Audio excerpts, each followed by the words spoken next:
មុននឹងបានតោនឹងមកទឹកបានទឹកទលេដើរប្រហែលពីនឹងទៅដល់ទលេប្រហែល1គីឡូដីយូរមកឆ្ងាយណាស់អូនអើយ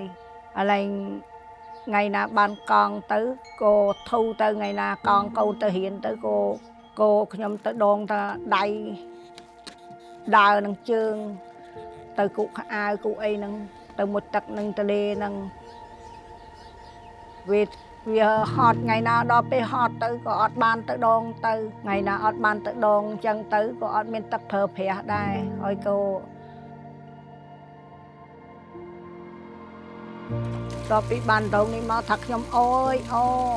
ថាខ្ញុំហៅអីព្រៀបផ្ទឹមមិនបានទេព្រោះខ្ញុំពងចង់បានដងនឹងយូរហើយខ្ញុំបានដងនេះបានខ្ញុំបានទឹកប្រើប្រាស់បានច្រើន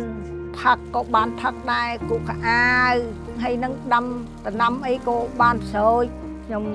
សូមអរគុណឲ្យដែល